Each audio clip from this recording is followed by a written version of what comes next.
C'est parti pour le Forum national de la diaspora. 3 jours durant, les représentants des Burkinabés de l'extérieur vont échanger sur leur contribution au développement de leur pays. La cérémonie d'ouverture a été présidée par le chef de l'État. Les échos à suivre dès le début de ce journal. Nous sommes le 11 juillet, date retenue par la communauté internationale pour célébrer la journée mondiale de la population. Au Burkina Faso, cette journée est célébrée sous le signe de la capture du dividende démographique. Que faut-il comprendre de ce concept et comment faire de la croissance démographique un atout de développement? Élément de réponse à suivre dans cette édition. Dans l'actualité ce soir, le syndicat des travailleurs de la santé humaine et animale attend encore du gouvernement des réponses à sa plateforme revendicative. Le SYNCHA appelle le gouvernement à honorer ses promesses, faute de quoi il compte engager d'autres méthodes de lutte. Dans ce journal, vous aurez le point de la conférence de presse animée par les responsables du SYNCHA. Actualité en sport, la Croatie et la France sont les finalistes de la Coupe du Monde 2018. La Croatie a décroché le ticket de la finale en battant l'Angleterre ce soir par le score de 2-0. Mesdames, Messieurs, bonsoir. Cela dit, le Forum national de la diaspora s'est ouvert cet après-midi à Ouagadougou. Ce forum connaît la participation de plus de 200 Burkinabés venus de tous les horizons du monde. Avec le gouvernement, ils vont mener la réflexion pour une meilleure participation de la diaspora à la construction nationale. Suivons la cérémonie d'ouverture avec Alidou Badzini et Frédéric Etienne Basenga. C'est une diaspora venue des 4 coins du monde pour apporter sa contribution à la construction de la mère patrie. 3 jours, le temps de ce forum, ces 205 Burkinabés réunis autour du président du Faso vont réfléchir sur comment booster le développement socio-économique du Burkina Faso par leur contribution. L'organisation de ce forum sous le thème « La contribution des Burkinabés de l'extérieur à la contribution à la construction nationale » constitue une opportunité pour l'ensemble des filles et fils du Burkina Faso, vivant à l'intérieur comme à l'extérieur, de réfléchir ensemble sur les voies et moyens de mutualiser et de fédérer nos efforts en vue du développement de notre chère patrie. Je salue la pertinence de ce thème qui nous interpelle sur notre responsabilité collective et nous invite à nous impliquer davantage dans la construction nationale. Ce forum est une rencontre pensée et voulue par le président du Faso. Réflexion mais surtout action, Roch-Marc Christian Kaboré veut que cette opportunité soit le moyen de redéfinir un avenir meilleur pour le Burkina Faso.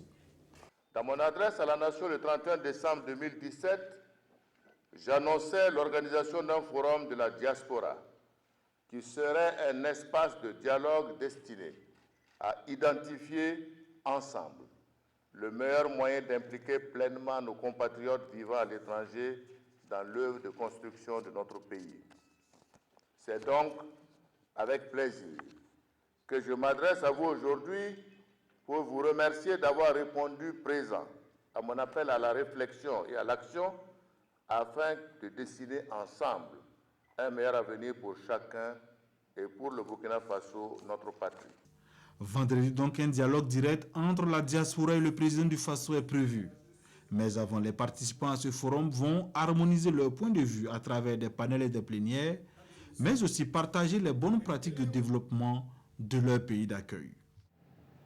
Et puis, sachez que l'accès à l'immobilier est désormais facilité pour la diaspora burkinabé qui aura bientôt sa cité.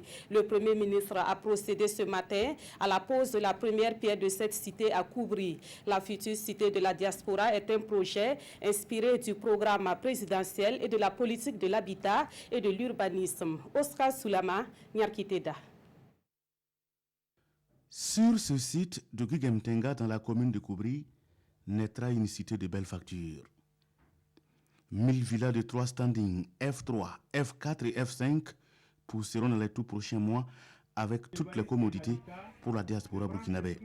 La cité de la diaspora est et sera une cité d'accueil, mais en aucun cas une cité dortoir.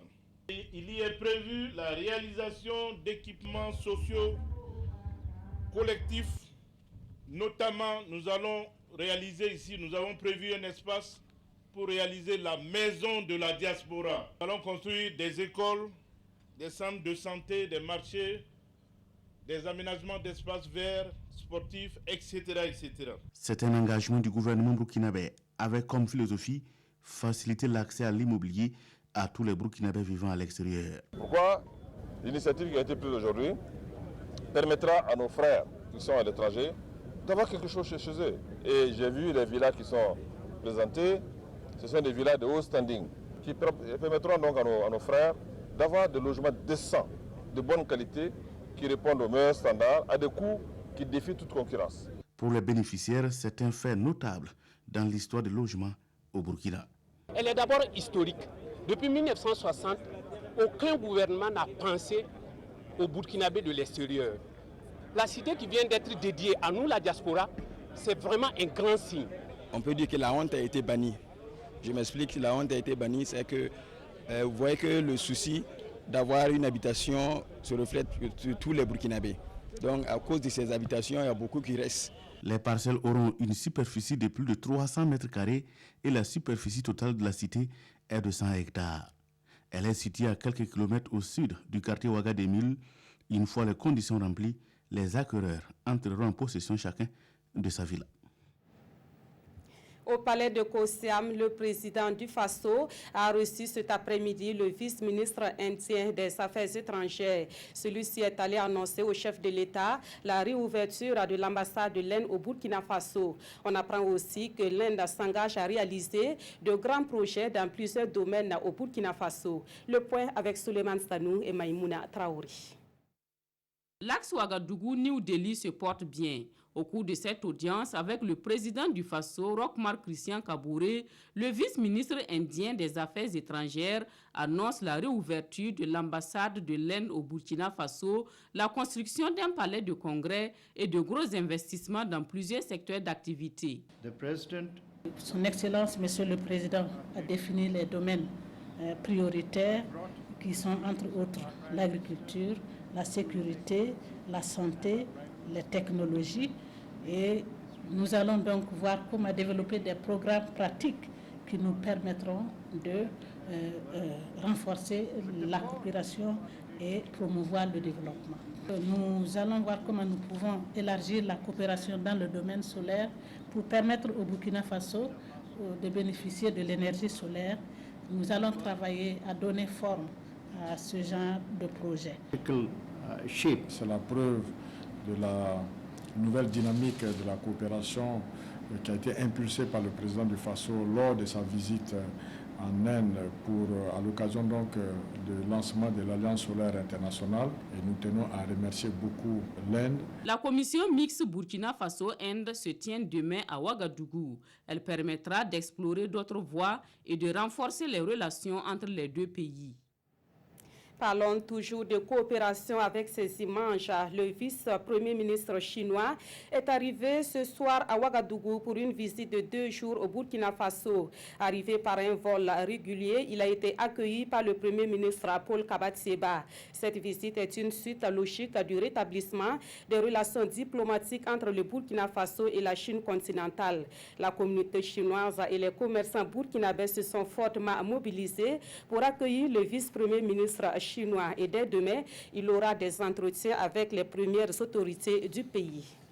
Et on imagine que le financement du plan national de développement économique et social sera au cœur de la visite du vice-premier ministre chinois. En attendant, 621 milliards de francs CFA comme intention de financement du PNDS vient d'être annoncée par les partenaires du Burkina Faso. Et c'est la principale information émanant de la conférence internationale sur la mise en œuvre du PNDS qui s'est achevée hier à Ouagadougou. Urbain Benito Somé, Vincent Tchendrebego.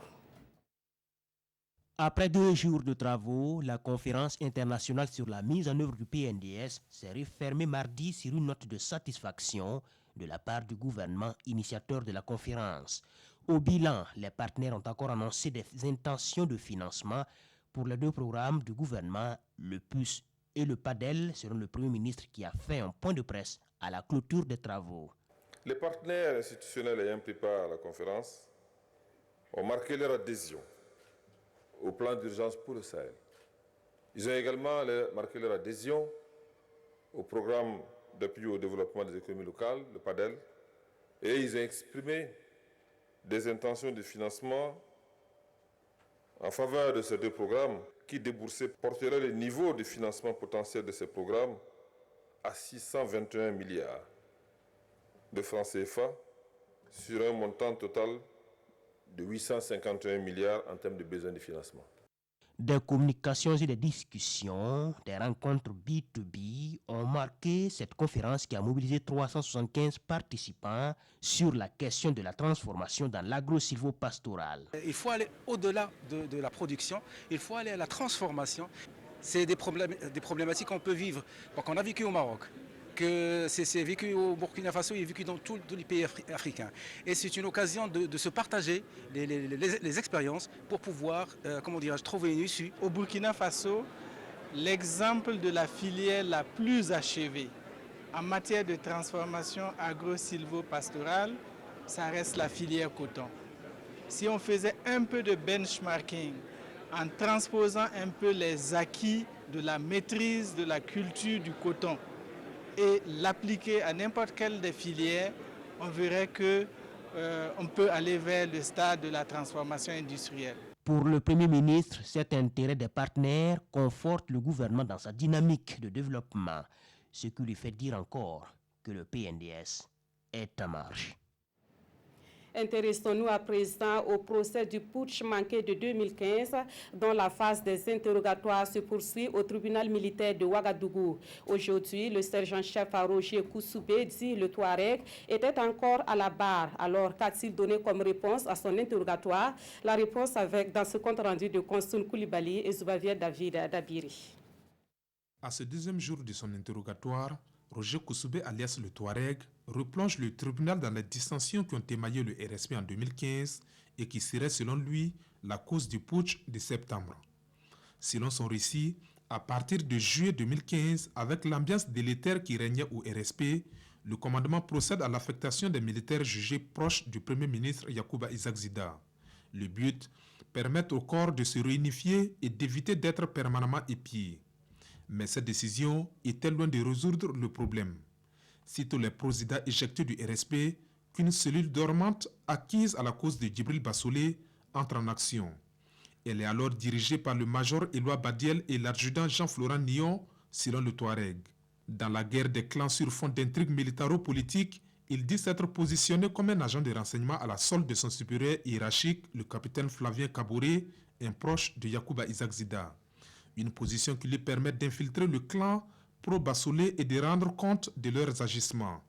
Ce clan était composé d'une quarantaine de personnes selon Roger Koussoubé et tenait régulièrement des rencontres dans des cimetières et d'autres lieux secrets de la ville.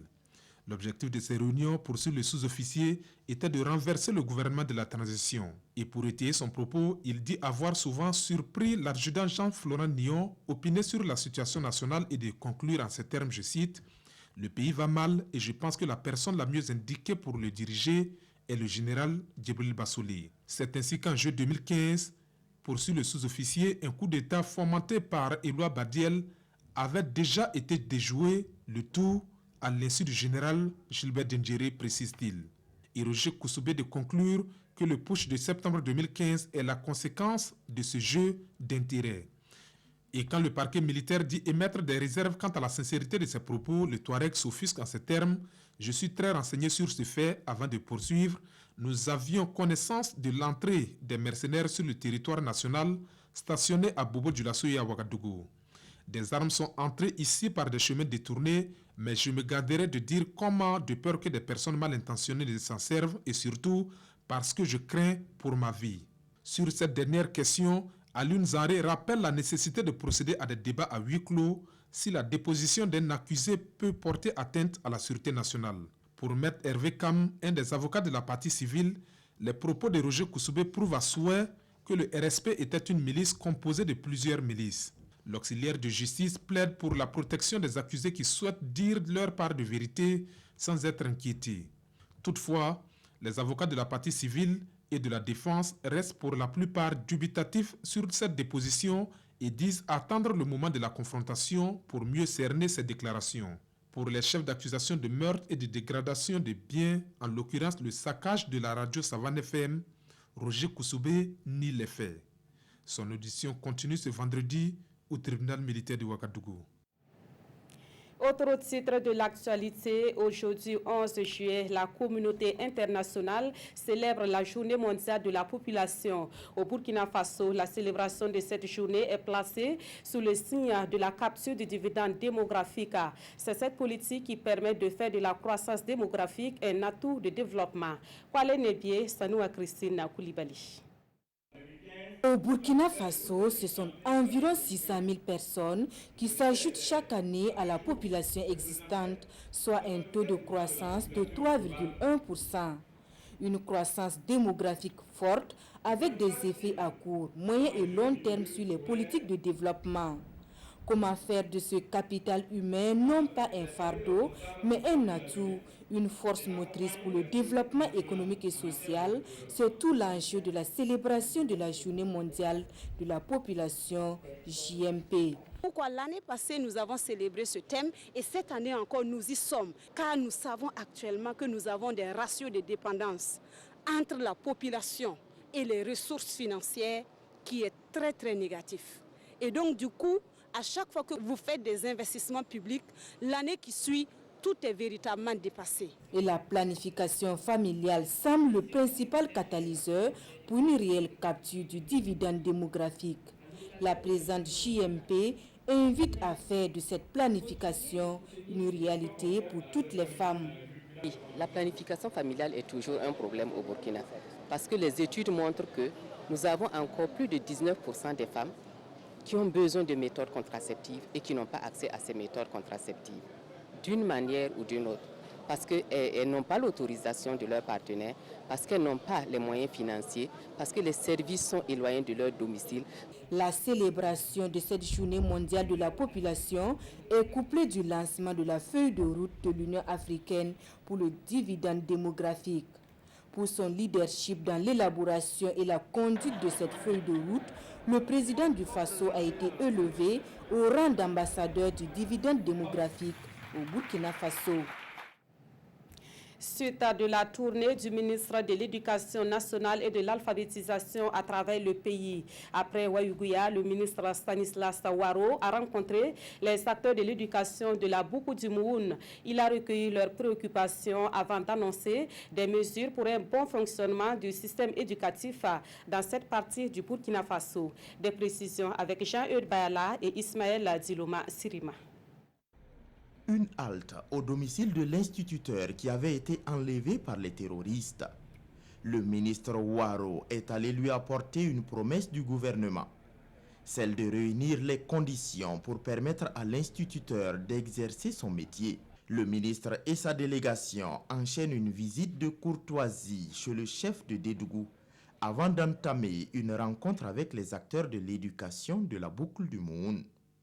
Ils abordent la question des établissements non reconnus par l'État. Nous sommes engagés à publier plutôt la liste des établissements non reconnus au plus tard en fin août de chaque année, pour permettre aux parents d'élèves de ne pas inscrire leurs enfants dans des écoles non reconnues ou qui ne respectent pas les cahiers de charges. Le problème de mobilité des acteurs de l'éducation est également soulevé. Mais ce qu'il faut dire, c'est que dans le cadre de la réduction du train de vie de l'État qui a été souhaité par la population, donc nous n'avions plus la possibilité, en dehors de projets, de pouvoir donc acquérir du matériel roulant pour ces différentes structures-là. De telle manière qu'aujourd'hui, la plupart des serves ne disposent pas de moyens pour pouvoir se déplacer. À propos des classes sous paillotes et des écoles à normaliser, le professeur Ouaro indique que sur un besoin de plus de 12 000 salles de classe, 3 000 sont déjà construites. Nous devons tous nous mobiliser pour qu'ensemble, cette maison commune puisse vivre. Parce que les tiraillements et les nombreux coups bas et autres ne peuvent pas permettre à un département aussi grand que le nôtre de fonctionner et de vraiment s'épanouir. Des suggestions et des recommandations ont été exposées au ministre de l'Éducation nationale et de l'alphabétisation. Il promet d'en tenir compte dans sa feuille de route. Retour à Ouagadougou pour évoquer cette formation dans le domaine de la protection civile. Il s'agit d'une formation théorique et pratique à laquelle ont pris part des officiers sapeurs-pompiers de 16 pays africains. La cérémonie marquant la fin de cette formation est intervenue hier à l'Institut supérieur d'études de protection civile. On voit cela avec Issa Kafando et Zalissa Sanfo. Ils sont au total 22 officiers sapeurs-pompiers à recevoir leur parchemin de fin de stage. Venus de 16 pays d'Afrique, ces soldats du feu ont reçu pendant 5 mois de formation les rudiments nécessaires en secourisme, en secours routier et en extinction d'incendie. Je rends grâce à Dieu. C'est un sentiment de joie et surtout d'honneur qui m'anime d'avoir été lauréat de l'ISEPS, qui est une école à vocation régionale qui forme les officiers sapeurs-pompiers. C'est me mettre à la disposition de la population, puisque c'est le but même de cette formation, être en mesure de venir au secours de tous ceux qui seront dans le besoin. Dans un contexte où nous avons beaucoup de défis de protection des hommes et des femmes à faire, je pense que cette école-là est très importante. De former d'abord, c'est des grands formateurs qu'on forme ici. C'est des officiers qui vont aller former d'autres personnalités, donc au niveau des casernes militaires, etc., pour que la protection civile connaisse un bon développement dans nos pays respectifs. L'Institut supérieur d'études de protection civile a été créé en 2012. Il a pour mission de participer à l'amélioration des capacités des services de protection civile des États d'Afrique à travers la formation, la recherche et la certification matérielle. Il a à ce jour formé 1077 officiers sapeurs-pompiers venus de tous les pays d'Afrique. Actualité dans le milieu de la santé. Le syndicat des travailleurs de la santé humaine et animale fait le point des réponses apportées à sa plateforme revendicative. Et selon le SYNCHA, les points de revendication dans leur majorité n'ont pas été satisfaits par le gouvernement. Ce syndicat invite donc le gouvernement à tenir parole, faute de quoi il va engager d'autres formes de lutte. Salifou Belem, Bouma Ernest Nepié. Face aux hommes de médias, le syndicat des travailleurs de la santé humaine et animale, SYNCHA, fait le point de la satisfaction de sa plateforme revendicative. Une plateforme revendicative que le gouvernement s'est engagé à satisfaire à travers un protocole d'accord gouvernement-SYNCHA, un protocole signé par les deux parties le 13 mars 2017. Nous avons demandé, par exemple, que la situation des travailleurs du laboratoire national de santé publique qui avaient passé des concours internes soit régularisée. Ça a été fait. Nous avons demandé à ce que le CNTS qui ne bénéficiait pas donc des ristournes, un texte soit pris pour leur accorder cela. Ça a été fait. Si les efforts du gouvernement sont appréciables dans ce sens, selon le SYNCHA, force est de reconnaître que la grande partie des points de sa plateforme revendicative reste insatisfaite. Et il dit être disposé au dialogue pour la satisfaction de ces points qui restent. Et quand on fait un bilan, on dit qu'il est négatif lorsque c'est les points non satisfaits qui dominent. Sur les conditions de travail, qu'en octobre, le gouvernement a soi-disant lancé des appels d'offres pour équiper les hôpitaux. Mais beaucoup d'entre nous travaillent dans les hôpitaux. L'exemple de Yalrado est là. Est-ce qu'il y a un équipement qui est venu là-bas au titre de cet appel d'offres pour améliorer les conditions de travail? Il n'y en a pas. Vous avez suivi que le CMA de Houndé, notre section à Houndé, au TUI, a été obligé, après avoir discuté avec toutes les autorités, de demander les bonnes volontés pour avoir une ambulance. Si les choses restent telles, selon le secrétaire général du SYNCHA, d'autres formes de lutte seront engagées pour amener le gouvernement à apporter des solutions à leurs revendications. Voilà, et c'est dans ce contexte que se tient à Ouagadougou un séminaire sur le budget programme dans le secteur de la santé. Prennent part à ce séminaire les praticiens et les responsables du ministère de la Santé. Les discussions portent sur les programmes budgétaires pour l'accès et la prestation des services de santé. Le reportage de Jean-Hugues Bayala et Oumou Sissi. Le Burkina Faso est le premier pays de l'UEMOA a adopté un budget sous forme de programme en 2017. Et pour permettre aux acteurs du ministère de la Santé de mieux maîtriser cette nouvelle budgétisation, pour une mise en œuvre réussie de la couverture sanitaire universelle, un séminaire d'échange et de partage d'expériences, des meilleures pratiques en matière de budget programme est organisé à leur profit. C'est un exercice difficile dans la mesure où la subvention de l'État, qui est octroyée généralement à chaque département ministériel, ne couvre pas l'ensemble des besoins. Et donc, cet exercice qu'on va faire en 2 jours va nous permettre de nous réorganiser parce que le plan de basculement doit être finalisé en 2021. Et pour réussir ce passage, le ministère de la Santé peut compter sur l'appui de l'OMS afin de garantir une mise en œuvre efficace des 2 principaux programmes budgétaires que sont l'accès aux services de santé et la prestation des services de santé. Le budget programme répond à une réforme initiée par l'UEMOA et ça permet ainsi au Burkina Faso de mieux rationaliser ses dépenses par rapport à ses besoins. Et évidemment, l'OMS est heureuse de pouvoir accompagner le ministère de la Santé dans ce processus-là. À l'issue de ce séminaire, les acteurs doivent parler le même langage et participer de manière active au renforcement de tout ce qui sera fait dans la mise en œuvre effective du budget programme. Le Burkina Faso a commémoré en différé la journée nationale de lutte contre la pratique de l'excision hier à Manga.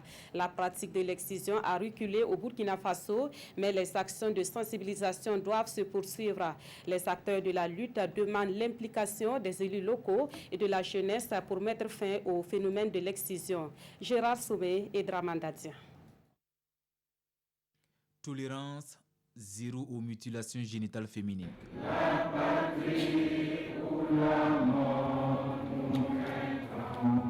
Après des décennies de lutte, la pratique de l'excision est désormais à la baisse au Burkina. Mais il est encore trop tôt pour crier victoire. On note une tendance à la baisse, mais ça ne baisse pas suffisamment et puis pas aussi vite qu'on le voudrait. Donc nous allons continuer à accompagner le gouvernement du Burkina Faso dans la lutte qu'elle fait contre les pratiques, ces pratiques néfastes-là. Du chemin à faire, car il y a toujours des poches de résistance. 47 filles ont été excisées entre 2016 et 2017. Et pour cette 18e journée nationale de lutte contre la pratique de l'excision, célébrée en différé ici à Manga, les jeunes et les élus locaux sont attendus sur le terrain de la sensibilisation. Il faut qu'ils veillent à ce que cette pratique s'arrête. Vous savez que nous avons des lois protectrices, mais ces lois ne peuvent pas suffire si les gens n'adhèrent pas à cette idée de la tolérance zéro face à ce phénomène de l'excision. Aux actions du gouvernement et de ses partenaires s'ajoute à présent celle des leaders coutumiers et religieux. L'excision est une pratique ancestrale qui n'a plus droit de citer Foi de Naba Kiba II, chef de canton de Manga. Cette cérémonie de Manga a servi également de cadre pour le lancement de l'opération de délivrance d'actes de naissance et de cartes nationales d'identité. Les bénéficiaires de cette opération sont les femmes nécessiteuses des régions du centre-sud et de la Boko du Mouhoun. À terme, plus de 17 000 documents civils seront délivrés au profit de ces femmes. Gérard Soumé et Dramandadia. Judith n'y croyait plus. Elle reçoit enfin son extrait d'acte de naissance. Un nouveau départ pour cette femme de 41 ans. Je suis vraiment contente. Ce document qui matérialise mon existence me permet d'espérer une vie meilleure. À présent, je vais commencer une activité génératrice de revenus.